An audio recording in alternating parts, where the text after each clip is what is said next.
Hello and welcome to Learn with Hema's class. My dear students, today I am going to explain a poem from Class 8 Standard English Subject 3.4 Leisure written by William Henry Davis. I shall be providing you the question and answer of this poem along with the paraphrase and appreciation of the poem.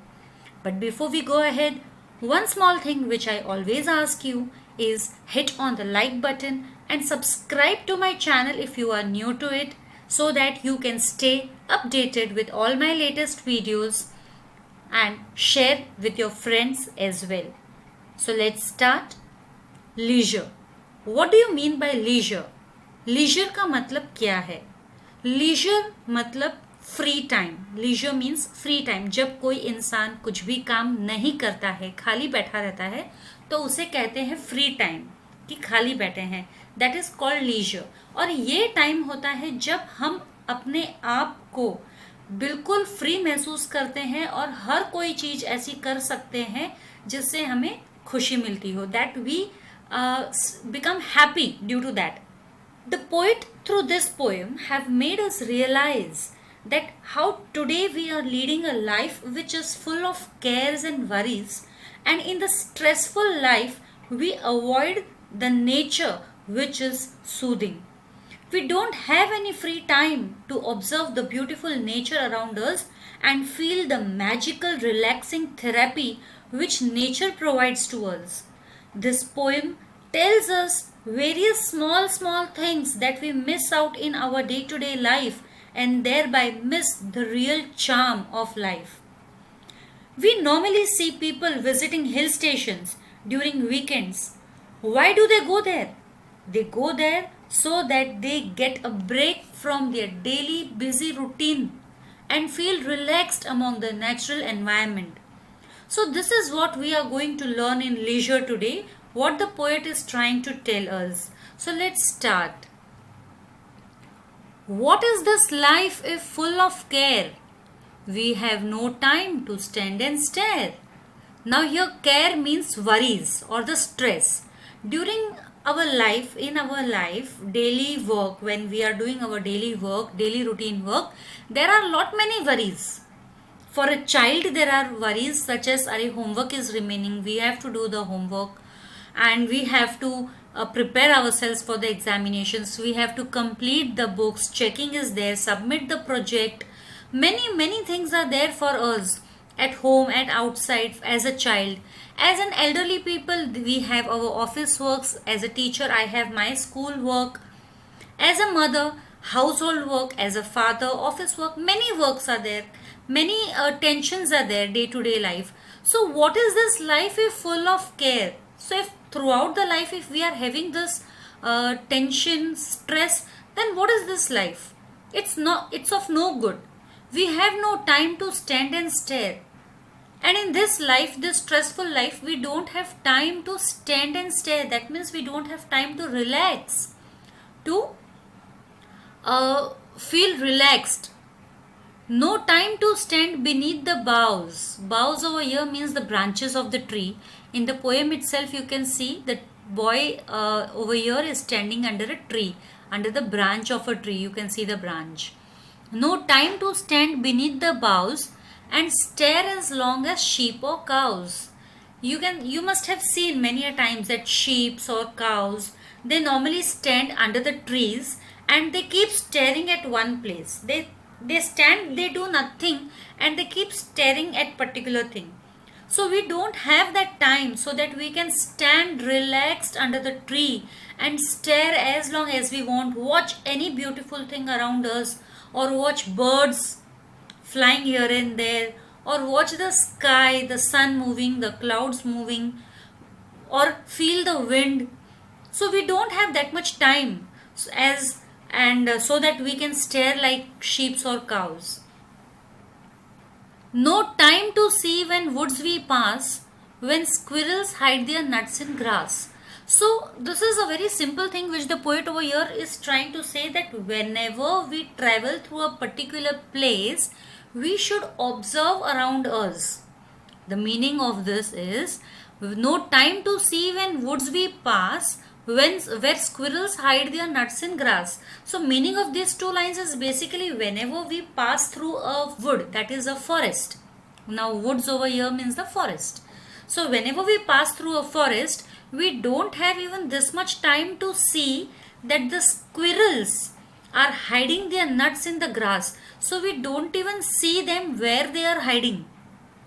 The squirrels which are hiding the nuts in the grass, we don't even have that much time to see that where the squirrels are hiding their nuts.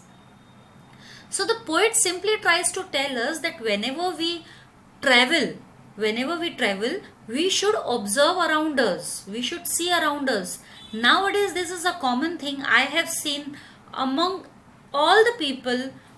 Only few, I think, we can count on fingers are the people who actually observe outside.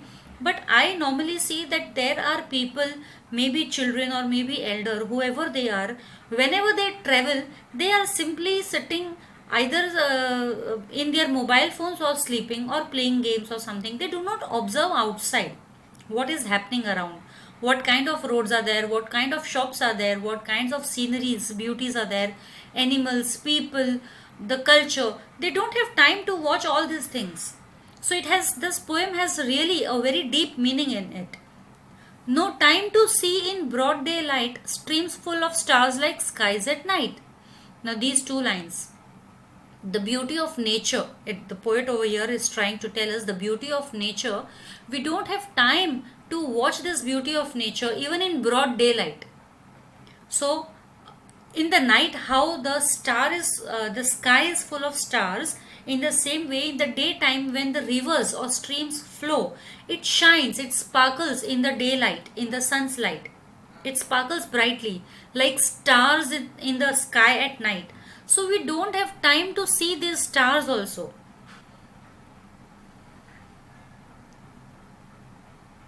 No time to turn at beauty's glance and watch her feet how they can dance. That means over here the poet tells us that we don't even have time to turn at beauty's glance. That means we don't even have that much time to see around us the beautiful people. And how here the poet is trying to say beauty's glance means a beautiful girl, young girl. So we don't have time to even give a look. Glance means to give a look. We don't have time even to give a look to a beautiful young girl and watch her feet how they can dance. That means if the girl is dancing, we don't even watch her feet. Now here this is a figure of speech, and watch her feet how they can dance. Synecdoche. Synecdoche is a figure of speech where a part is used for the whole. Synecdoche. So here feet is used for the whole human body or the whole girl, for the whole person. Here only a part of the body is used, that is the feet. So that is why it is synecdoche. So no time to turn at beauty's glance and watch her feet how they can dance. We don't have time to see the beauty of a girl, and neither we have time to see how beautifully she dances.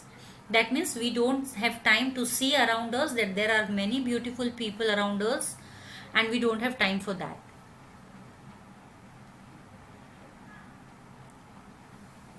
No time to wait till her mouth can enrich that smile her eyes began.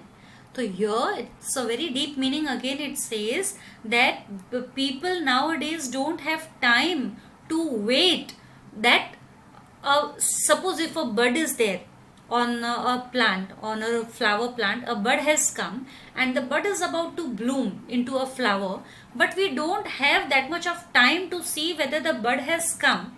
We just see the bud and we move away. We don't have the time to see how the bud is blooming into a beautiful flower. That is how the nature is smiling all around us, and we don't have time to see that nature all around us. So we don't have time till her mouth can enrich that smile her eyes began. That means normally it is said that this from the eyes we can make out whether a person is smiling or no.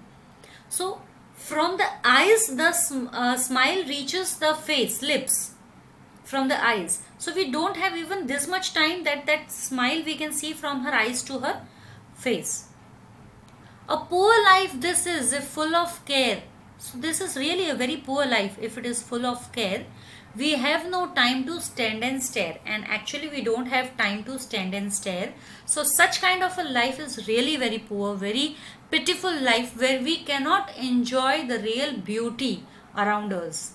And we run away to other hill stations or to some other places to relax. If we enjoy our beauty here only at the workplace, we never need to go anywhere. So while work we need to enjoy ourselves, we need to give time to ourselves. हमें अपने आप को भी time देना उतना ही ज़रूरी है. तो ये बहुत ज़रूरी है क्योंकि अगर हम अपने आप को टाइम नहीं देंगे तो हम टाइम से पहले बूढ़े हो जाएंगे. So to remain young throughout we should always keep a relation with the nature, keep a connect with the nature. So this is this is where the poem ends, the explanation ends. Now I shall be providing you with all the question and answers. So here we go with the question answers. Okay, the first question: enlist the beautiful things in nature that we overlook. We fail to see the beautiful woods around us. We fail to see the sheep and cows grazing out in the open. We fail to see the trees with their branches and leaves and the squirrels hiding their nuts in grass. We fail to see the streams full of stars appearing to be like the sky at night. In short, we ignore nature's beauty since we are so full of cares and worries. There are certain poetic devices over here. What is the rhyme scheme of the poem? What is such a rhyme scheme called? The rhyme scheme is AA, BB, CC, DD, EE, FF, GG. And such a rhyme scheme is called couplets. Pick out 3 pairs of rhyming words: care, stare, bows, cows, pass, grass. Name and explain the figures of speech. And stare as long as sheep and cows. It is simile. The long stare is compared to the stare of sheep and cows. And watch how they can dance. Synecdoche. Part for the whole. Feet stands for the whole person. Streams full of stars like skies at night. Alliteration. Sound of letter S is repeated for poetic effect.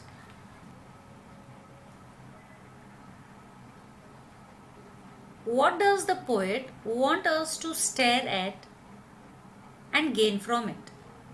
The poet wants us to stand and stare at nature all around us. He wants us to look at the woods we pass and the trees and plants in the woods.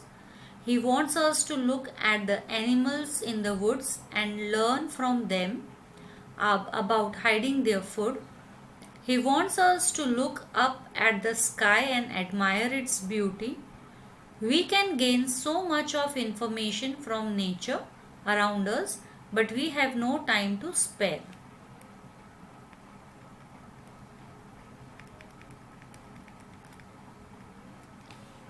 Now these are workshop questions.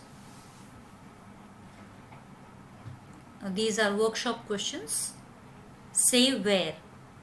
Do the cows and sheep stand? They stand beneath the boughs of trees. So where do squirrels store their food? They store their food in grass. Where do stars shine in the daytime? They shine in streams full of water. Where does beauty's smile begin? Beauty's smile begins in her eyes.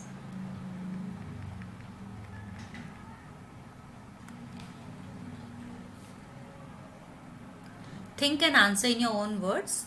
What could have inspired the poet to compose this poem?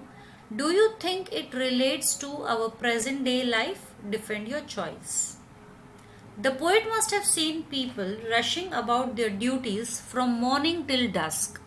The entire time they are about their daily course and have no time to relax and enjoy the beauty around them.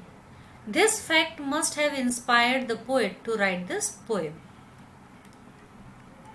Yes, it very much relates to our present day situation. At least our forefathers had a little time to spare. In today's world, life is such a mad rush that we do not have even a few minutes to spare as leisure time. We just have to go on and on and on with our work. Which line proves that in our busy lives we do not even have a fraction of a second to enjoy nature's beauty. So, a poor life this is full of care. We have no time to stand and stare. These two lines tell us about this thing. Beauty in stanza 5 to 6 can refer to a beautiful maiden as well as nature itself. Explain when and how nature dances and also smiles. Nature is forever dancing. The leaves of the trees move with the wind. The flowers sway and lift their heads. The breeze swirls things around us.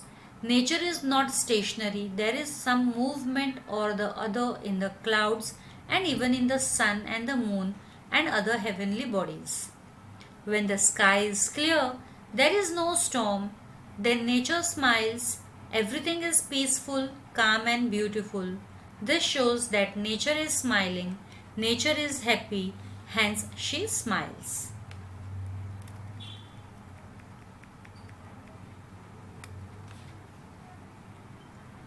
Why does the poet call our life poor?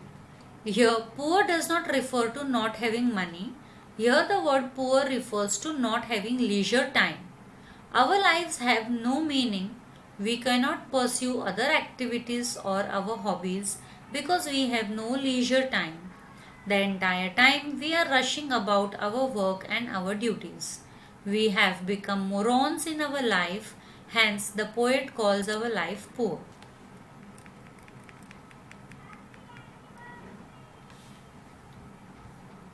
You have learnt that when a human attribute is given to anything that is not a human being or it is spoken of as a person, the figure of speech used is called personification.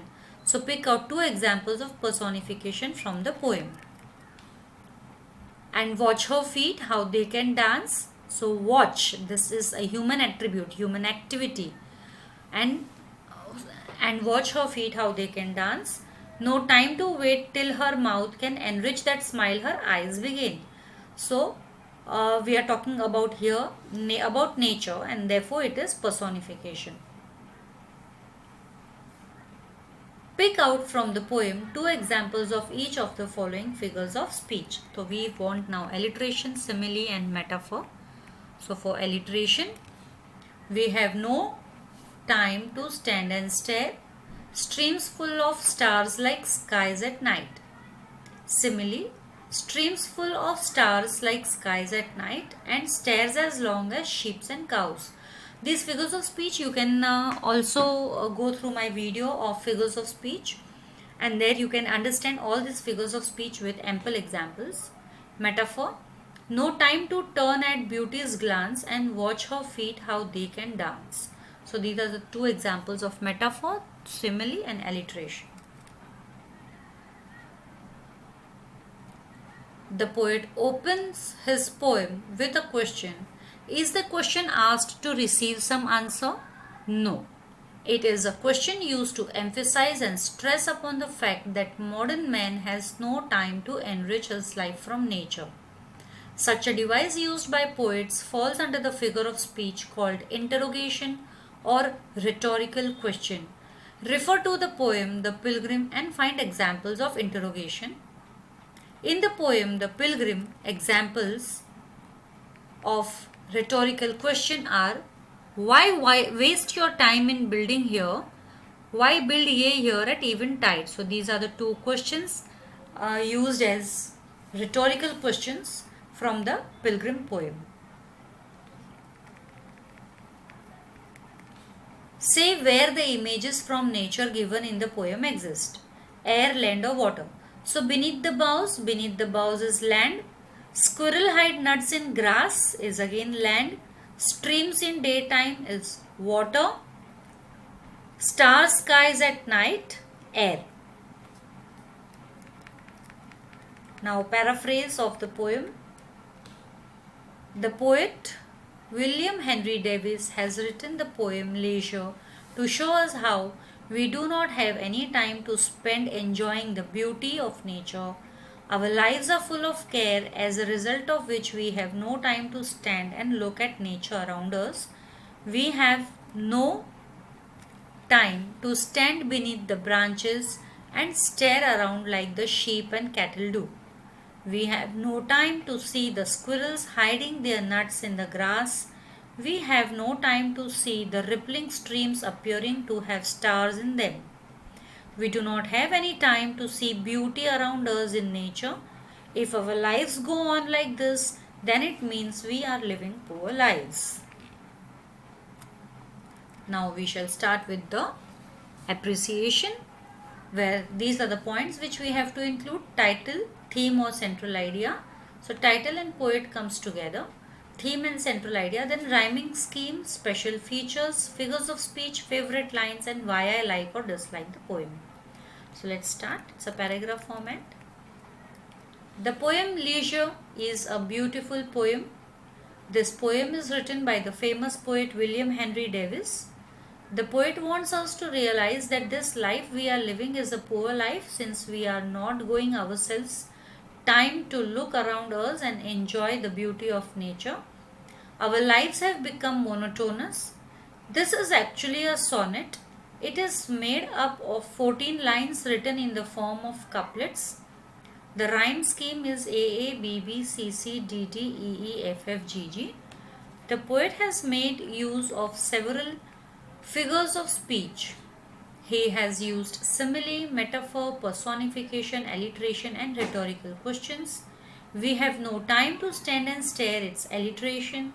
No time to turn at beauty's glance and watch her feet how they can dance, its personification. The poet has used beautiful imagery. He has spoken of animals out in the open to show us how free they are and how busy we are. He has questioned the readers through rhetorical questions to show us that we have no leisure time at all. We have become chronic workaholics. Every line in the poem is full of meaning and is very beautiful. I like the following lines. No time to wait till her mouth can enrich that smile her eyes began. Streams full of stars like skies at night. I like to read the poem because the poet has helped us to realize that our lives have become dull and poor, since we have no leisure time to glance around us and enjoy the beauty of nature.